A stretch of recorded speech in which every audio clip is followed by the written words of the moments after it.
to another one with Dr. Woodley Wednesday and the Two Crazy Cat Ladies.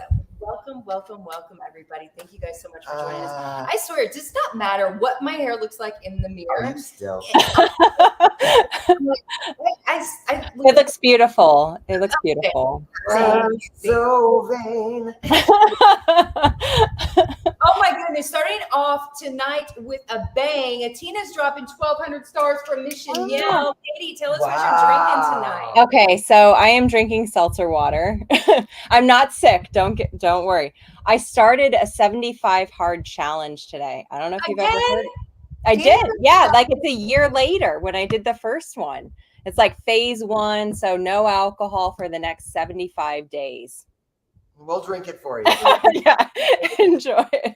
So day 1, everyone. Cheers. We're drinking a fine wine called ED, and this is for our executive director, who's backstage right now, dropping all the stars for Mission Meow. For Mission Meow. So thank you, Tina, and thank you, Seltzer Water. I want to know.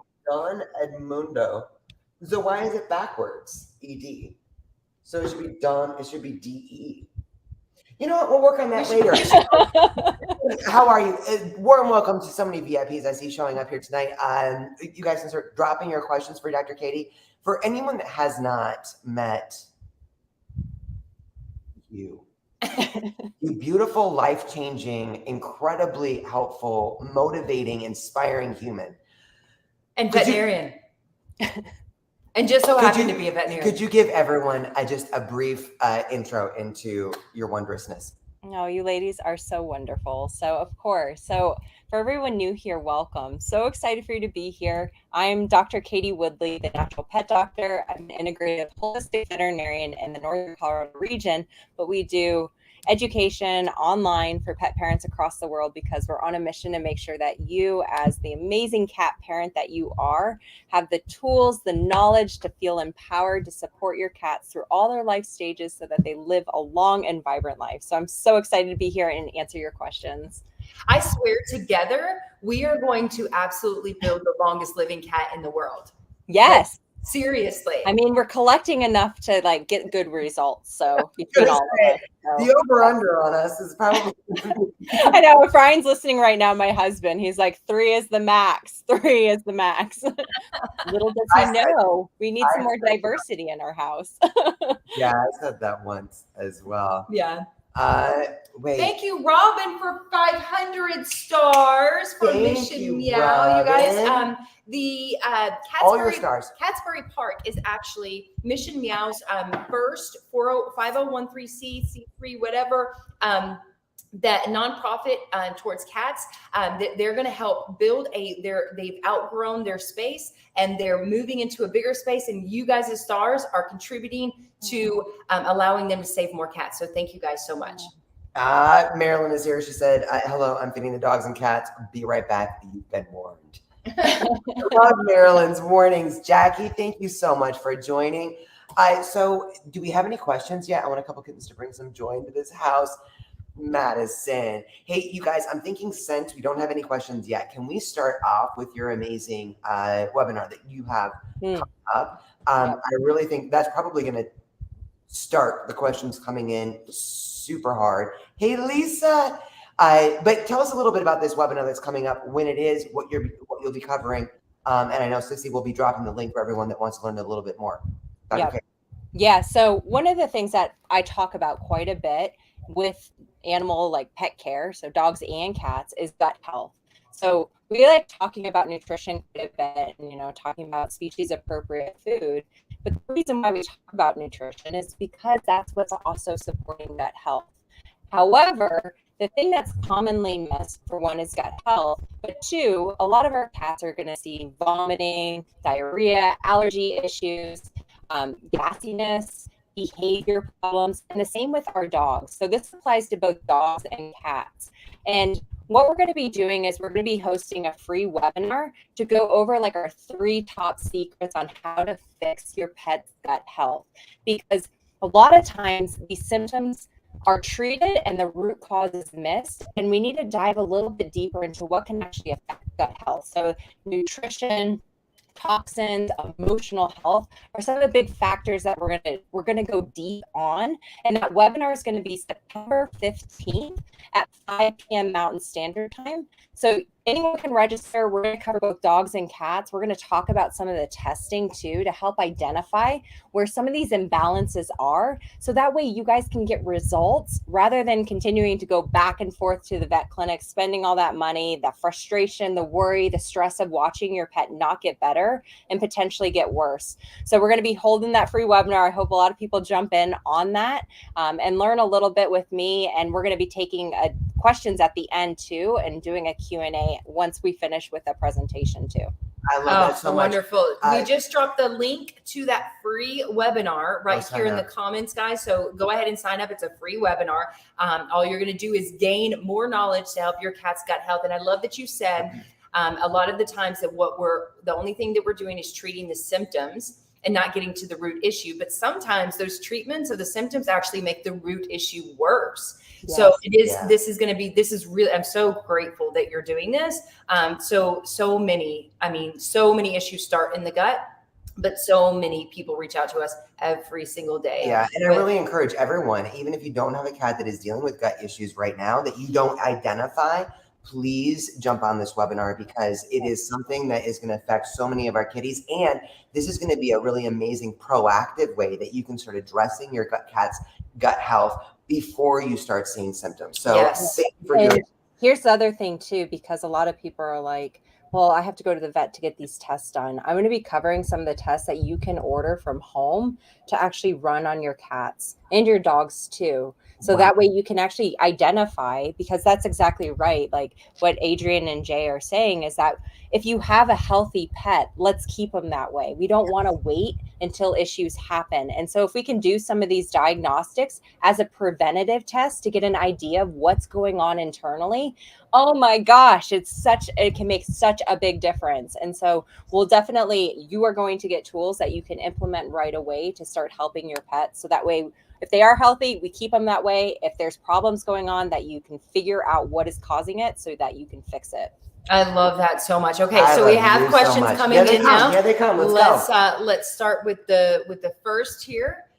Oh, hey, Katie, where'd you go? Hello? Hello? I'm too short. Sit up. I have a 16-year-old calico I rescued when she was 4. She is mostly deaf and has beginnings of cataracts. But the last 6 months, she showed signs of dementia too. She wanders and cries at night, and she won't stay in the bed with me. She also pees and poops outside the box. My vet says there's nothing I can do. Do you have suggestions? 100% I have suggestions, Bettina.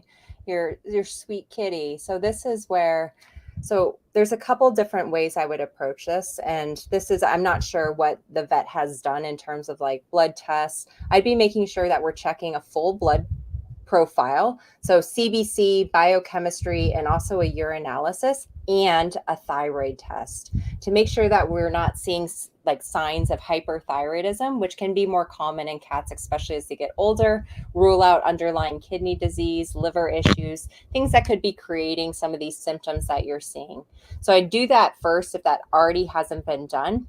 The second thing is as our pets age and our kitty cats, they can develop osteoarthritis so that, they're a little bit creakier, they're getting a little older, they're having trouble maybe going into the litter box. So we can make adjustments in the environment where in our household, we have a cerebellar hypoplasia cat. So he is not coordinated. He's not very severe, so it doesn't really affect his quality of life. But we created, I think you guys actually have the same thing, where we got a big box from Home Depot and we cut a hole in it so that there's a little shelf to keep the cat litter in when they scratch and dig it up, but he doesn't have to jump over a ledge. That works really well for older cats too, that may not be able to get over because they have painful joints, painful hips, their back might be a bit sore. So that's a way to help with the environment too. And then I'd be looking at also joint supplements. So what can we support for joint health, but also can help if we are truly having cognitive decline? This is where omega-3s are really helpful. Your glucosamine chondroitins, collagen. You can use whole food sources, like adding in some like canned sardines into the diet. There's so many different options out there where you don't just have to watch your kitties like deteriorate and be like, what else can I do? So I'd be starting there, and seeing what you find on the blood work, address those issues if issues come up. But you can definitely get your kitty onto some good joint supplements and address some of those environmental changes. And I know Jay and Adrian are jumping at the bit to add some things to that too. Well, we're like, yeah. Oh, you're right. Actually, I had something, but I forgot what it was. Oh, the joint thing. Yeah. So the studies show that actually 90+% of cats over the age of 10 will deal with some type of arthritis. So that's, and they hide it.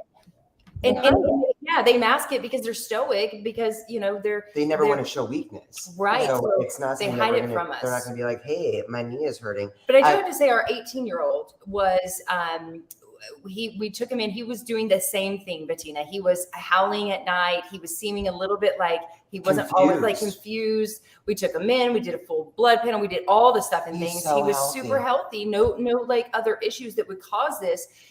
Except for cognitive decline. And when we started using Jackson Galaxy B12 for cats, well, it's ours too, but B12 for cats it's a natural, it's a non-synthetic, topical, like not topical, easy, what is the food additive supplement?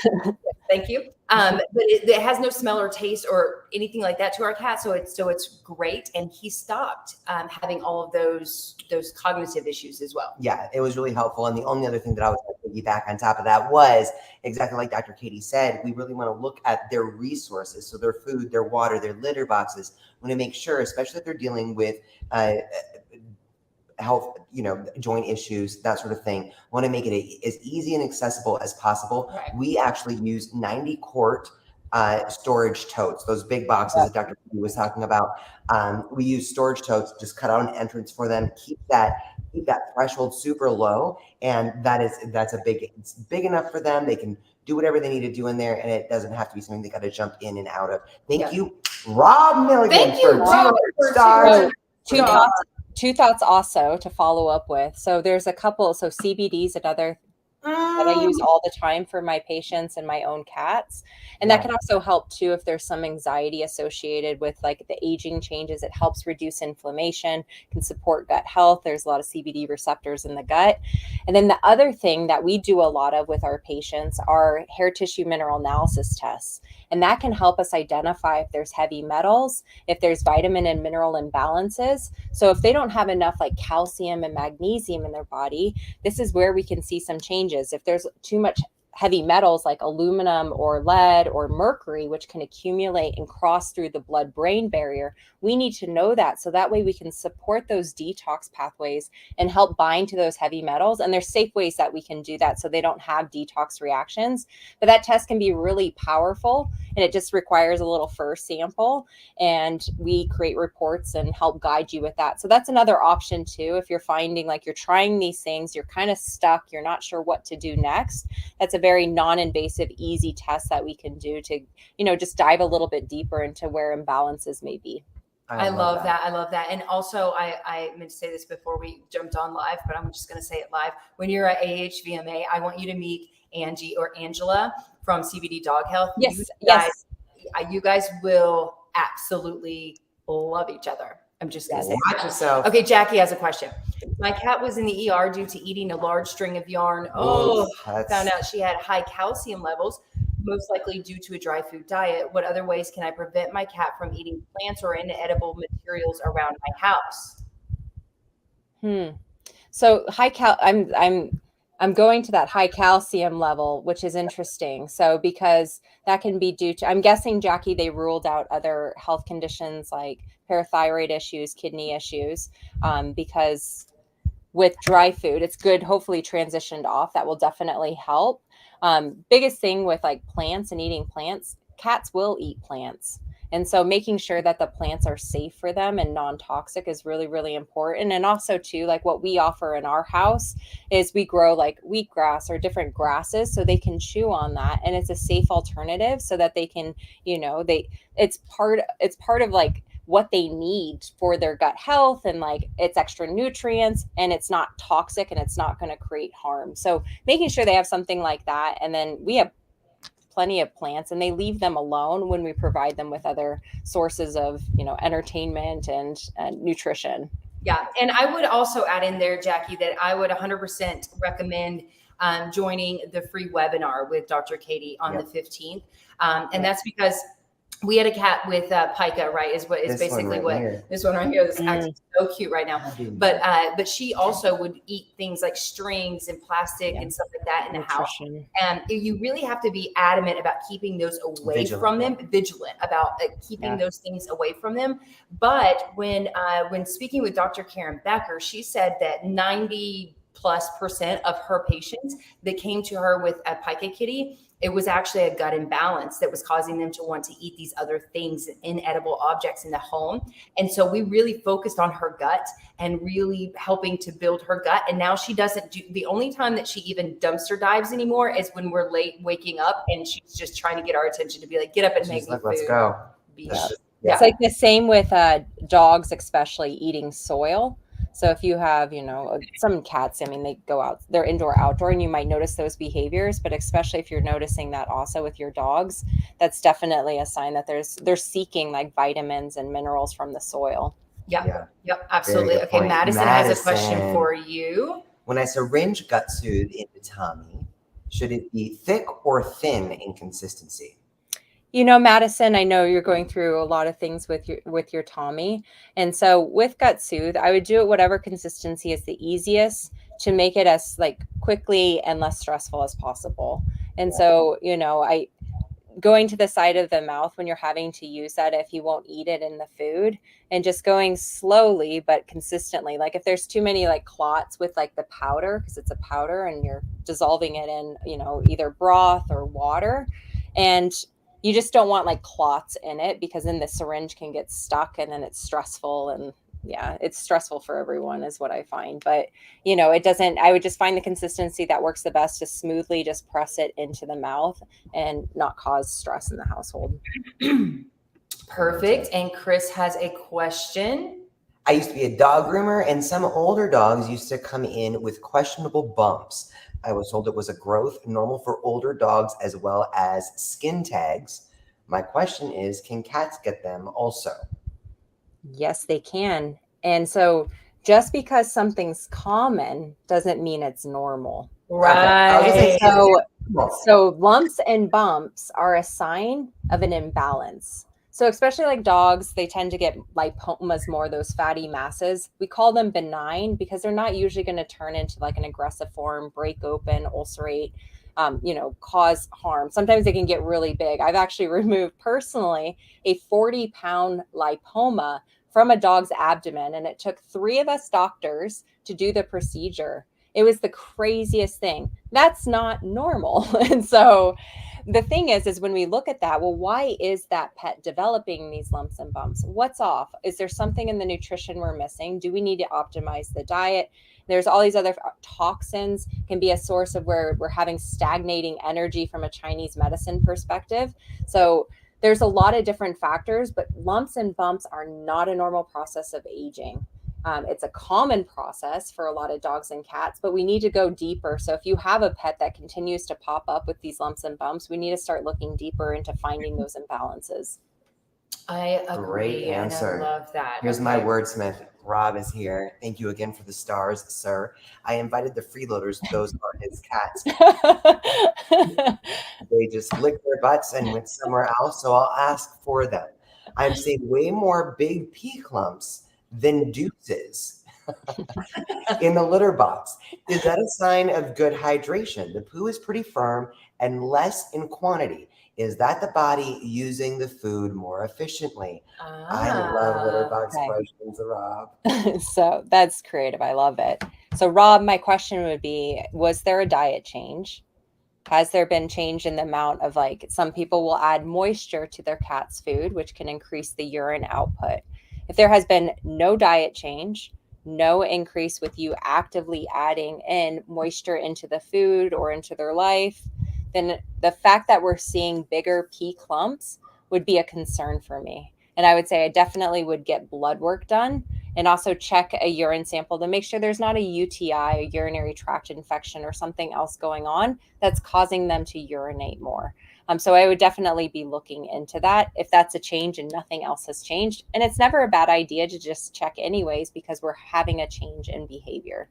Yep. And I want to commend Rob for reminding us all how important it is to keep an eye on our cats' deposits. This is so important because there are a few things that cats tell us. They tell us their energy, their appetite, and their eliminations, a little bit of what's going on all the time. So, oh my God, Friday. Why? So keeping an eye, noticing changes in the poop, noticing changes in the pee is so important for all of us to just be mindful. I know when we go in to scoop the litter, it's just like get it done. But I love that you pay attention. Now, and this is just because we all need some affirmation here. Not a you beautiful woman. Gina, she's amazing. I've learned from you, and thank you for introducing me to the wonderful Dr. Katie and the Pet Life Blueprint program. I don't feel so helpless anymore. You guys are awesome. Katie, can you talk a little bit about so Eugenia, thank you so much. And I know Madison, we have a couple members in this and on this live right now. And so one of the programs we created actually about a year ago when we realized, I mean, it's been a problem for a long time, but there's definitely a shortage of holistic veterinarians and veterinarians in general. And too many pet parents are being left to figure out things on their own. And what happens when like your cat shows like a symptom, like some of the questions that are happening, and you can't get into the vet for a couple months? So what we did is we created a program that actually teaches you the foundations of health by integrating in holistic, but also covering the conventional side too, and how to help your dogs and cats age gracefully from puppies and kittens all the way to their senior years, covering physical health foundations, gut health and nutrition, immune health, emotional health, and environmental health.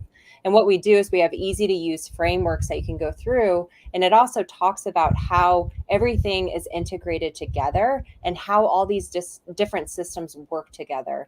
The other piece to it is, you know, you have all this information, great, right?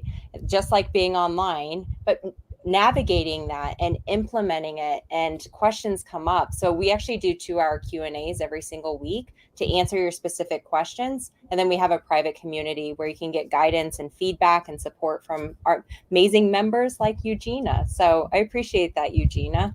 And we do interviews too, to make sure it's a good fit for you, because it's not a fit for everyone and what you're needing with where you're at. So we always make sure that it's what you're looking for that's going to give you the results that you need. So you can always set that up. And link is in the description here. If you guys are interested in being a part of the Blueprint program, you can click the link to get more information. And I do want to, I'm just going to piggyback on top of that. I said piggyback again. I love how empowering your information is for all of us. I love that you make it digestible and easy to follow and easy to implement. I think that's one of the biggest things that we face as cat parents is we do see all this information. Sure, you can be online and read anything, but then we deal with the paralysis of making a decision. What is that first step we're going to make to do something? And I think that you providing your community, your Q&As, this whole blueprint really helps us figure out where do we need to start. You know, what's something that I can do today. So and courses all the way through, like it's absolutely amazing. And a lot of emotional health. I love you. Yes, it's so important, especially for our kitties. Yes, yes. Okay, Jackie has another question. I have been trying to feed my cats Pure Bites chicken breast to help maintain their teeth and as a snack, but they refuse to eat it. Any other healthy snacks to help with teeth health? Oh, I've got some stories from the past week. I haven't even shared it with you ladies yet. So, okay, I'm sorry if anyone is eating. This is your warning right now, okay? So Jackie, that's great that you're looking at whole food sources to help with dental health. And this was a concern I had with some of my kitties and how to get this, like introduce this into their lives, because I'll be honest, my cats are not the best at sitting and allowing me to brush their teeth at least 3 times a week. And so the biggest thing and the most helpful form of like whole food is going to be something that is going to be a little bit crunchy. So this is where if you can have like, if they will chew on like turkey necks or things like that, great. A lot of cats though, they don't know what that is, and they kind of just like play with it and they look at it and they don't know what to do. So I've been experimenting with some of the whole prey model raw diets. So just get ready. It's a little gruesome and gross. I have seen, you sent it to us in WhatsApp. Oh, that's right. I did send that. Okay. I couldn't remember. I was going to post it on social media. So Tico, our latest kitty that came to us last year, he was an outdoor cat. He definitely enjoyed rabbits. I can tell that's like one of his favorite foods. Like when we feed raw food, he enjoys the rabbit protein. And so I knew he knew what chewing on things were. So we actually got some from Raw Feeding Miami. They're great. They ship all over and their service is fantastic. Highly recommend them. They have little pinkies. It's so awful, but little pinkies that are like baby rabbits that were not born, so they didn't go through like a process or anything. There's no hair on them. However, he loves them, and the crunching, hearing him crunch through it and just watching him how he eats, it's like the natural way that they would actually eat if they were living outside. And so what that's doing is we're getting muscle, we're getting bone. He's getting that's his meal for the day because it has organs, it has everything he needs, and he chews on it, and it's actually like a natural toothbrush. Other options that you can use too, that he actually, he was my test cat because my other two cats, Moki was terrified of the pinky. I put it down, he jumped back. So he didn't know what it is. We could use other than the not use pinky. Yeah, he's like, I don't know, not about this. And so that's okay. But we also got frog legs.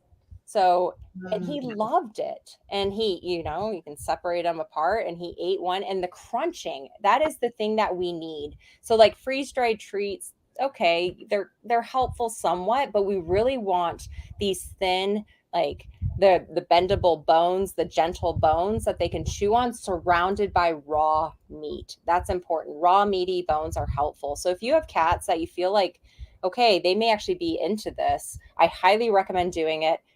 It does take a strong stomach sometimes, but that is the best way to keep their teeth clean, because I looked at Tico's teeth before we did it. He had a little bit of tartar building up on his back, like premolars and molars. Literally after he ate one pinky, it was gone. That is how fast this can work when you use like species appropriate, like dental chews. So those would be a couple options. If you can also get them to chew on, so with Moki, my cerebellar hypoplasia cat, we use dried herring treats. So it's actually a dog treat. They're a little bit bigger, but I hold it for him and he'll actually chew on it and grind it. And that helps his teeth too, because you need that grinding action. You need that like massage on the gums to help break off the tartar. That is the best, easiest way to help avoid dental procedures for the life of your cat. So it's cheaper. And I think studies are now showing that over 70% of cats by the age of 3 are dealing with dental disease. So it's so awesome and important. But I do want to add here, because you said the process of the crunching it is what helps break off that tartar, and that's so true. But that's also why the myth from the 1800s that is still circulating today, the kibble is good for our cat's teeth, and that is 100% untrue. Can you address that, please? Yeah, so there's studies. So what you'll find if you dive into those studies, so there's the typical kibble that we're looking at, that most cats, if they're on a kibble diet, they're like tiny little things, right? And does your cat actually eat it? They usually just like swallow it. So they're not chewing. And even if you're hearing like a crunch, the kibble actually has to be a certain size for it to break off the tartar. So there's a prescription diet, and this is not me recommending that prescription diet, so FYI, but it's huge. It's like a huge chunk of kibble, because they did research and showed that for it to be that big, it has to be that big of a kibble size for it to actually cause like the massage of the gums and for them to chomp through it. I do not recommend dry food at all for your cats. And so I would not recommend that. I would recommend using these other fresh food options. And then there's also a lot of great options, like Dr. Judy Morgan has like a dental formula you can mix with coconut oil. You can use it on a toothbrush. You can also get a little gauze swab and just wipe it on there. There's like C-Dent, like to help with removing tartar also. So there's a lot of different natural ways that you can implement, and you can use a lot of these together to get better results versus like buying dry food. And now you've created a kibble addicted cat, and it's high carb, it's dehydrating, it's not supporting optimal gut health, it's not supporting optimal health. And it just made your life worse, right? When you get them kibble addicted. So right. Well, and I mean, if you think about it, when the I think I read a study that's like 97% of cat parents actually feed kibble to their cats, but yet it's an epidemic that dental disease is coming by the age of 3. And we think about the high amount of starch and carbs, like you said, that are in kibble, which contribute to the plaque and tartar buildup in the mouth, the unhealthy. Well, also insulin resistance. Here's Yes. the other piece to that. I mean, you've got insulin resistance, you've got obesity now, you have diabetes, you have pancreatitis. Those are common health problems in our cats, and it's coming from an inappropriate diet. And so it's just this crazy circle that, you know, unfortunately, a lot of vets just don't understand that because we're not taught it in vet school. That's the thing. They're not doing it to make your pets sick. I promise. They're not. They don't know any better because we're so brainwashed by these big pet food companies. That's who we're taught by in vet school. That's what's in every single clinic. That's what you're given as a vet student to feed your pets. Yep. So like, you don't get it. Like that's where most traditional vets are coming from. And that's why, unfortunately, our pets are getting sicker and they're not getting healthier. But that's where the buck stops here, right? By empowering yourself with this education so you can make the difference for your own fur family, make the change, create health, and then also share this information with other people out there. So that way we can keep spreading the word that there's a better way to achieve optimal health. Yes, 100%. I love this. Okay, Pamela's question is also for Dr. Katie. Hello. And again, we can use your forehead. Hi. Serious question. Hi, our cat was diagnosed with feline leukemia virus at 7 months, and it was confirmed on an IFA. Toby is now 2 years old and asymptomatic. Great. Vet was very pessimistic that he would live beyond 3 years and advised an IFA positive has no real chance of going regressive. We just want to keep him healthy. Any ideas? And can he possibly go regressive? Thank you so much. This is not a death sentence. That's the thing. Like, it's not a death sentence. So this is where it becomes even more important to support optimal immune health and gut health. And so by feeding, if you can get them to eat like a species appropriate diet, higher protein, ideally like a balanced raw diet would be best. And then also too, this is where using omega-3s, if there are deficiencies or, supporting joints, making sure that the environmental health is really good too, that we're reducing toxins, that we're filtering the drinking water. Those are all factors that can play a part. The stress in the household. These, like, having a kitty with FELV just makes it even more important to take care of yourself, right? And then we all get to be healthier together. And so FELV is definitely not a death sentence. I wish vets would stop instilling fear because that doesn't help with overall health. But you can definitely, by just following the principles and following all the wonderful advice, Jay and Adrian share every day, and optimizing the diet and doing that alone will help so much, and keeping that from actually showing symptoms and creating illness and sickness. There are a lot of FELV cats out there that are positive and it never comes out and never creates a health issue. They, pass away at a ripe old age from something else or just being like, it was their time. Yep. So definitely, I don't want you to live in fear because you don't have to. No, and feline leukemia virus, the overwhelming majority of cats that pass from this are actually passing from a secondary illness. So it really is about that building that immune system, keeping that immune system healthy, which means keeping the gut healthy for sure. Oh, so Pamela, make sure you sign up for Woodley's free webinar on this. I really do think, because especially when there's fear involved, it makes it hard for us to make decisions. That's where our paralysis comes from in a lot of ways. And the name is so I still to this day wish they would not have named it feline leukemia virus, because when my soul kitty was diagnosed with FELV, They said he has feline leukemia virus, and I thought he had cancer because it's leukemia, right? And it's actually not. In fact, cats that have this weakened immune system due to FELV and contract cancer, it's usually more of a lymphoma. Is it lymphoma instead of a leukemia? What? It's that's more common. Yeah, definitely. So it is. It's a scary name, but cats can live a long and healthy and happy life just like any other cat if we just support their immune system. Well, and I love that your blueprint, your webinars, everything, and we tell so many people when they get a veterinarian that says, "Oh, put your cat down," or "There's no get a second opinion first." Get a second opinion, and what I love is that you're really offering a second opinion to so many people that are like, "Well, we only have one vet in town." It's amazing how many people only have one clinic within 50 miles. And so I love that you're offering this service for people. So Pamela, please do check out the webinar. I mean, it is building that immune health. It's going to be so important and key to 70 to 80% of the immune health lives in the gut. And here's the other thing too. There's a lot of research coming out showing that stress and that gut brain connection can actually lead to an imbalance in the gut health, which will directly affect the immune system. So that's why all these different factors are so important, and they all play a part to truly optimizing your cat's health. And I love that you help us all connect the dots. Yes. Yeah. We have to look at overall health. That's what holistic is, right? Yeah. With a W, I always say. It's not just an H. A W. Whole body. Exactly. Right. Okay. Tony said, what are you doing? I'm trying to She's doing a W for holistic. Tony, hey, my older cat has a sensitivity to chicken. What other proteins other than turkey would be good for rotation that are lean and easy to digest? I tried duck, and that seems to aggravate his pancreas.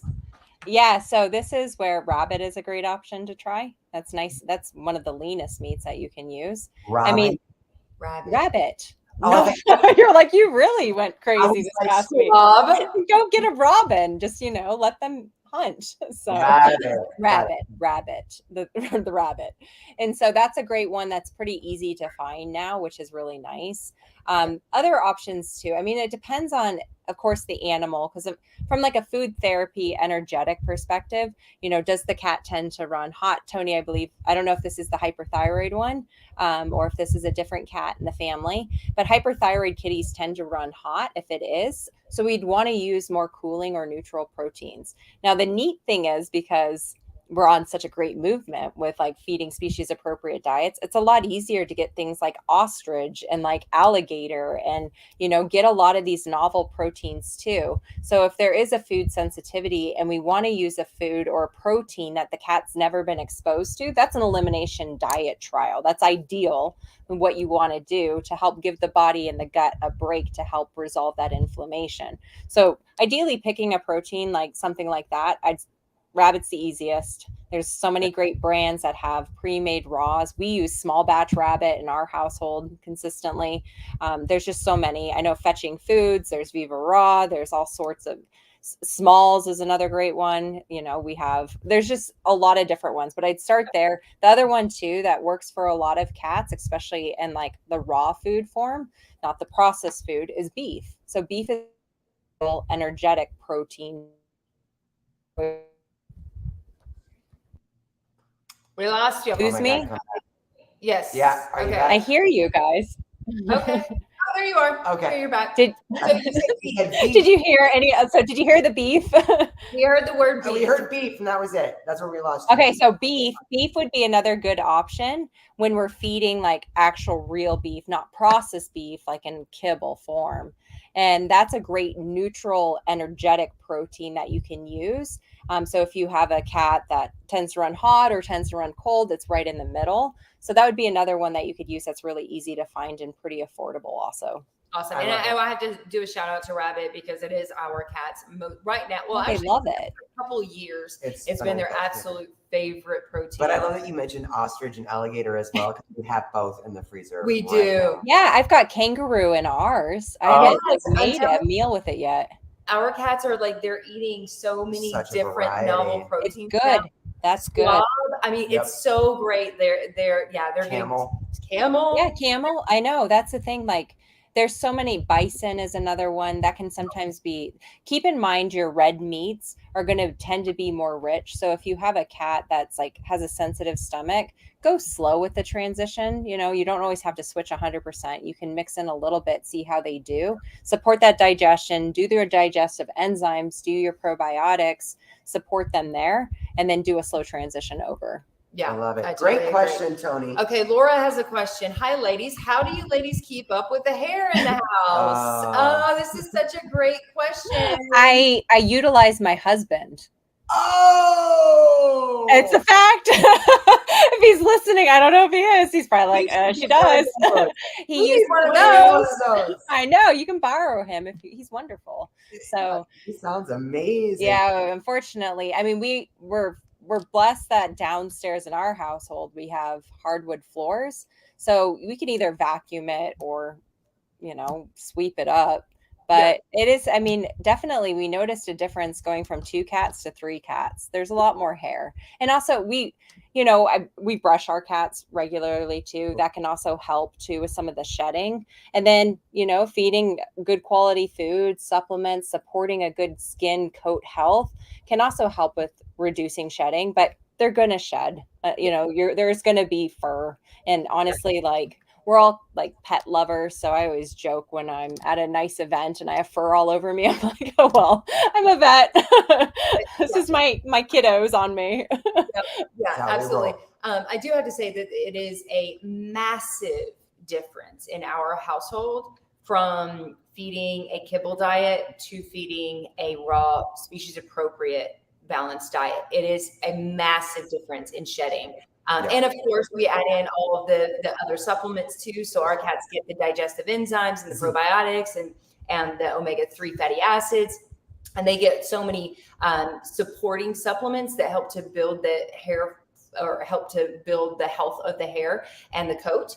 And the health of the hair follicle is directly proportional to the overall health of your cat, right? So if you have a cat that's shedding like crazy all the time, there's probably something wrong with an imbalance in their system, right? They shouldn't be shedding all the time, like a ton, right? So I mean, we also have hardwood floors. We have very little carpet in our house, and of course we get shedding because we have pets, but it's really not a lot. I think it still goes back to diet as far as like, if you want to stop the excessive shedding, go back to the diet, and that helps. Yes. 100%. Whoa, you guys, I feel like wow. Wow. Okay. I was going like one by one. There's so much. Questions here. Sorry. Teresa said, is eye movement in cats normal? Eye movement, like rapid eye movement, like rapid back and forth, or like Teresa, I need more information. One of my cats, when I look in his eye, one moves left to right, if that makes sense. So if it's moving quickly and it's not that can be what we call like nystagmus. It can be a vestibular issue. If it's something that occurs all the time and it doesn't affect the cat's health, I would ask your vet to take a look at it, but I wouldn't necessarily be too concerned as long as there's not like an inner ear infection that can cause and affect the nerves that innervate the eye. But it's, you know, when we see vestibular disease, it tends to be more common in dogs. Sometimes they can get it if they throw a blood clot, if they're hyperthyroid, have a heart condition that can cause some of those like neurological issues. But you're going to see like the cat's not going to act normal. They're not going to feel good. They sometimes like fall over or they'll circle.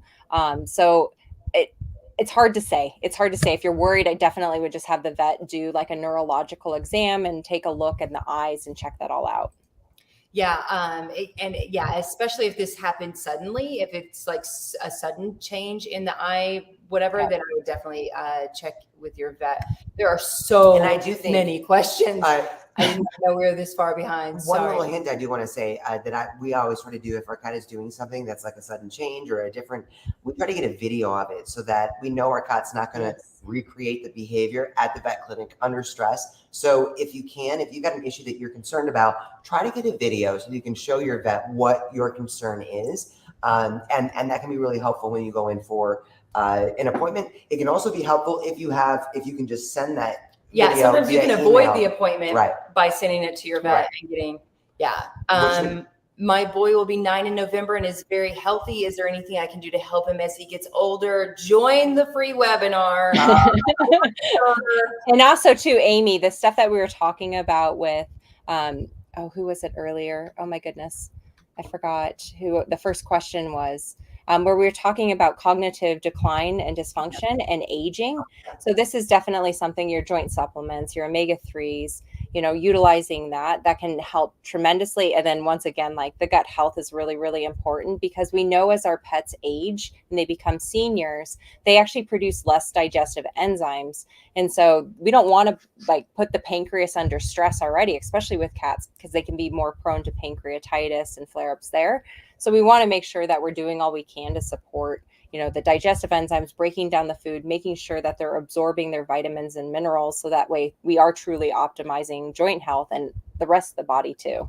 Yeah. And I think there was a question to someone, or a comment. I just updated some of the timings for those Calendly links for the Blueprint program. So if you're wondering, like, there's no times, I just updated it. So go back into that link if you need to. So. Oh, okay. Perfect. Thank you. Now, Leslie has a great question that, because I know we're not going to be able to get to all of you guys because we're nearing end of time, but Leslie has a great question that I think that Dr. Katie Woodley's answer will bring value to every single one of us. So let's go with this. What should we ask when we take our Kitty for a vet visit, and what should we expect? Great question. Okay. Fantastic question. This is a great question, Leslie. And what we can do, we've had a sheet that the questions to ask that you can download. I'll share that again with Jane Adrian. So that way you can download a free PDF. So that way you can take a look, you can take it to the vet also. The biggest things I would say, especially if this is like a wellness exam, you want to ask, well, for one, make sure that they're doing like a full physical examination, that they're listening to the heart and lungs, they're feeling the joints, they're looking for mobility issues. You want to ask also too, like the questions that you're asking me. Like my cat is getting older. What are some of the ways that I can support them? Okay, in terms of environment, this is where we have to be a little bit more forward about like the vaccines and the things that come up that your vet might bring up, and have that conversation where you can say, okay, well, my cat's indoor only. I don't think they're at a high risk. Can we do titers instead of those, the V thing, the vaccines? And that way we can actually see if they truly need it, but also too, their risk is a bit low. Can we hold off on those? So that's a great conversation to have. Also, most veterinarians will deworm your cat annually, and that's where bringing a stool sample into the vet can help, and have them send it off and look for parasites rather than just deworming your cat. You don't need to just do a dewormer unless your cat's indoor, outdoor, but still you want to test to make sure they truly need it. You also want to ask about their dental health. So making sure they're looking in their mouth, saying, how does their teeth look? Is there any gum inflammation? Are you noticing, are they sensitive to any area where you're looking and you're manipulating and palpating? Those are all great questions to ask the vet. How does their abdomen feel when they're feeling? Are there any lumps and bumps that you're feeling? What is their coat quality? Is there anything I could be doing that could help with their coat quality? Are you seeing any dandruff? So this is where you can rewatch all this and write it all down, because this, of course, is being recorded. But like I said, I'm more than happy to share that PDF guide that we have, where you can download the questions, where you can take them in and ask those specific questions. But another thing too, when you go in for an annual wellness vet visit or a biannual, and you have a senior cat, make sure they are doing full blood work. So this is going to be a CBC, biochemistry, a urinalysis, and a thyroid. So if you need to split it up due to cost wise, you can always do that, and potentially come back for like a technician appointment to have that done. That can help with additional costs, because usually they don't charge for a tech appointment. They would just charge for the blood test itself. So that's another way to break up the cost if you're concerned about like the overall cost for a wellness exam. Yes. And I want to just say again, I know the link is in the description. Your Blueprint to healthier pets is it covers all of this. This covers all of it. We have a bonus webinar on like what to do for your annual wellness exam for your dogs and your cats. So I love too that it helps us, we have learned over the past 20 years that the conversations, the communication we have with our vets is so important. And there's always going to be different personalities and different preferences. Maybe you have a conventional vet that doesn't agree with how you or what you feed your cat, but being able to communicate cordially and directly is so important because we're our cat's advocates. So I love that you really do such a great job of empowering us, giving us so much information so that we know the questions to ask. We have an idea of what test we should have run for a cat that's dealing with A, B, or C. I love how empowering it is. It's really just such a gift because it is basically having that second opinion in your pocket all the time. And Oliver. I know. I just watched him come down in the mirror. I also want to say I am so happy that we've never had a veterinarian that's tried to deworm our cats monthly or yearly. Well, this is the thing. I see it every day with the clients that we have and the questions that we receive too. It's the hard part with going to the vet, especially if you have a vet that may not agree with like the holistic approach because they just don't understand it, is how do you ask those questions, right? Because it's like everyone goes in and they're just like, and it's like this, like you can cut the tension with a knife. And so it's really nice to be able to coach like pet parents on how, because I've been on the other side. I didn't start as a holistic vet.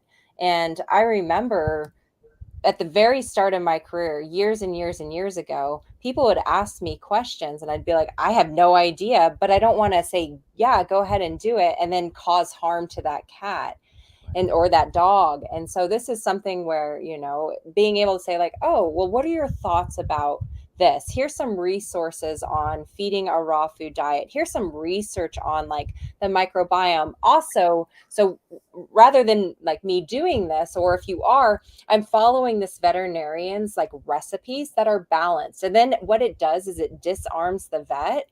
And so they're like, oh, okay, they've actually done the research. So it's not like, oh, screw you, I'm just going to feed a raw food diet. And they're like, oh my gosh, they're going to create harm, because that's what's going through their head in a situation like that. So you're able to approach that situation where you're providing them with the info that they're wanting to help give them peace of mind that what you're doing for your pet is going to help them in the long run. Yeah. And I also want to add, I think it's something like 14-15% of cats actually get to their annual exams every year. So I think, the onus of this is really on us cat parents. So most veterinarians are only dealing with us cat people when something is terribly, terribly wrong. Yeah. And I think that it's upon us to be more proactive and to recognize the fact that a lot of vets are like, don't necessarily know what to do with a proactive cat parent. Yeah. So communication is so important. Yeah. I know we're running out of time. One more question. Shannon said, my cat has FIV. What foods are good to feed him to keep from losing weight? Okay, so FIV is similar in a way to FELV. We actually, when I worked in New Zealand, our clinic cat had FIV and would like roam around, and she was beautiful and healthy. And so once again, these diagnoses aren't necessarily like a death sentence. So my question would be, okay, do we have active FIV? Or is there something else going on that may be causing them to lose weight? Because a lot of times we have a secondary problem that's causing them to lose weight or have symptoms. So the foods that you would feed to help them are all the foods we're talking about in terms of like, if we can get this kitty to eat like a balanced raw food diet, fantastic. We want to make sure this cat is getting the most absorbable forms of like fresh, whole food, high protein.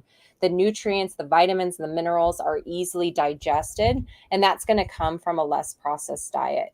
So if you can, or I'm not sure, Shannon, what type of food you're feeding, but if you're feeding like a kibble diet, make sure, transition over to, a canned or a freeze dried, and then transition to a raw food if you can. They're not going to do poorly on a raw just because they have FIV or FELV. If a cat doesn't tolerate it and they have GI upset, that's a sign we need to focus on gut healing and the microbiome. And that's what we'll be talking about on the 15th.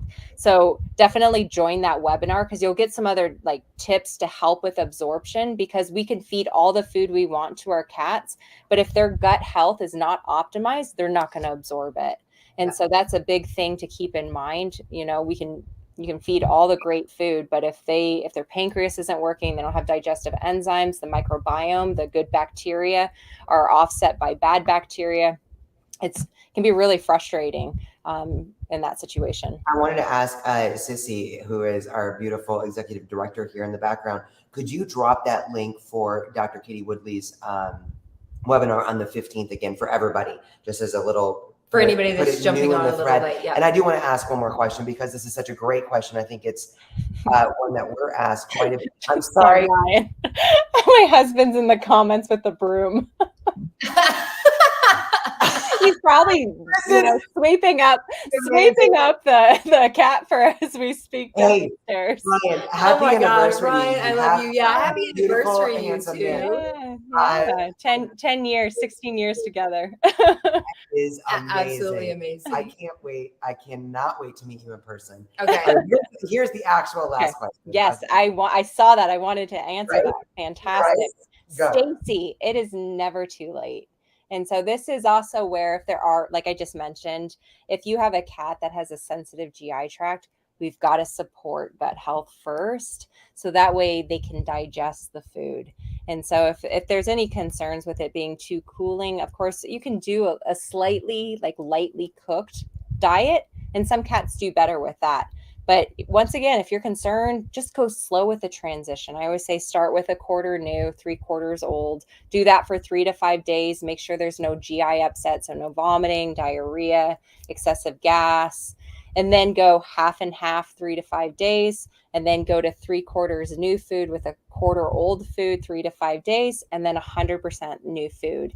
And alongside that, I'm a huge fan, you can use Catalyst, other digestive enzymes. There's a lot of great ways to support your cat's gut health to help them with that transition so that they can tolerate the better quality food. Yeah, and let me do a quick shout out here, because on the 19th of this month, we are going to be with Dr. Katie Woodley, also with Julianne Thorne and Pam Roussel from Perfectly Holistic. And we're all going to be discussing the different ways that we went through the transition from with our cats from a kibble to a raw diet for our cats, to a fresh food diet for our cats.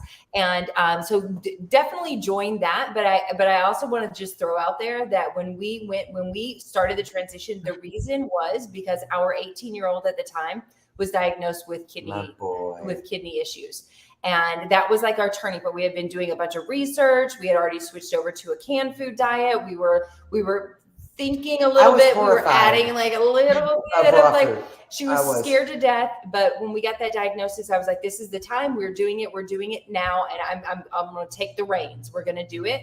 And he transitioned within a week. And 1 week, our oldest boy. Our youngest at the time, who's one of our oldest now, our youngest at the time took like 6 months to get him. Like my kiwi. Right. He was a kibble addict. But our 18-year-old knew exactly what his body needed. Oh, and it was amazing. And there was no GI ups. I know a lot of people say, anytime you switch up their diets, you don't have to. You could do 100%. That's the thing. Like, you don't have to do a slow. I tell people that just because of the fear around it. But and the finickiness of cats. Exactly. And and a lot of cats don't know the texture's different. It smells different. The other thing to keep in mind when you do switch your cat, you will have less stinky poo and much smaller poop. And so that is so amazing. It doesn't stink anymore when they poop. Don't get me started on the cat poop. It's too late. We're out of time. We're cat shit crazy. I really do. Real quick before we go, though, I'm so grateful that you're offering this free webinar for gut health. I think it's foundational for all of us. If you don't think you have any gut issues with your cat, please sign up. Sissy just dropped the link right here. If you do have gut issues with your cat, sign up. Let's support the gut. Yeah, let's join. It's a free webinar, guys. Why wouldn't you do it? Oh, please do. Yeah. And I do have a question though, because some of us, our schedules are hard to whatever. If we sign up for the free webinar, if we can't make the live event and be a part of the Q&A, will we still have access to the webinar? Yes, 100%. Love you. Yep. Yep. So there'll be a replay. Don't worry. Of course, join live so you can ask questions and get feedback based on the material I'll be teaching. But you can still get the replay. It'll be posted, and that way you can still dive into it because the information's too valuable not to give to you. Yes, I love you so much. That's why we love you so helping much. us all be so much more empowered. And you guys, if you guys are interested in Dr. Katie's blueprint for healthier pets, what is the actual name of it? Link is in the description. Blueprint. Oh, it's the Healthy Holistic Pet for Life Blueprint. It's quite long, but essentially it's how to teach you to optimize health for the life of your dog and your cat. If you want to see if that program is a good fit for you, the link is in the description. You can sign up. I know people were looking for your availability for that interview. It should be working now. If not, just send us an email. So you can send an email to info@thenaturalpetdoctor.com. Don't worry, we'll make sure that you get a slot. Just let us know that you came from the Two Crazy Cat Ladies, so that way we can get you scheduled and we can see if the program is actually a good fit for you. I just heard that you get like a little bit of like, if you tell us that you came from the Two Crazy Cat Ladies. I love my cat parents. Don't get me wrong. I love all pet parents, but you have an amazing community. There's a special place for cat people. They're so amazing and so underserved for so long. So that's one of the main reasons why one of the 1,365,722 reasons that we love you so much is because you are not the typical veterinarian, even holistic veterinarian, and you focus on both cats and dogs, and you have like a love, and obviously because you have your own beautiful babies. My 3 Black Panthers. Yeah. Hey, real quick, Leslie's asking where can we get the vet PDF? You're going to send that. I am going to send that. So Leslie, I'll send that link over. It'll be listed so you can download that. Don't worry, we got you. Yeah. Great. You can DM us here on Facebook too. And we're going to release your beautiful newlywed ass to your beautiful husband now. Thank you so much for spending this time with all of us. Yes. We're all so grateful. I think that it is really empowering is the word. You are so empowering. Yes. I just love that you help us better understand and better figure out how to take whatever step is in front of us that we can do to make our cats' lives better. I love you. You are all great. And to everyone here, I always say this because it truly means the world to me that you take time out of your evening to learn more, to be a part of this incredible mission that we're all on together, to, let people know that there's a different way to approach health. And so I appreciate every single one of you for taking time to learn more and do the best that you can for all of your fur family. So thank you so much. Yes, and ditto from us. We love you guys so much. Thank you so much for joining us for Wine with Dr. Woodley Wednesday without wine on her part. 75 days. That means next month. No, it's going to be sparkling water. Put some beet juice in. Yeah, just be like it's red wine. We'll work with you. We'll work with you. Okay, we love you guys. Thank you so much for joining us. We will see you tomorrow. Don't miss our podcast at 12 o'clock noon Pacific time. And we're going to have a really fun Think About It Thursday where we're going to be showing you guys how to catify your home. And we're going to take you through a tour of our house. So come join us tomorrow afternoon at 2:30 Pacific time. We love you so much. Dr. Katie, thank you again. Yes, thank you. Bye.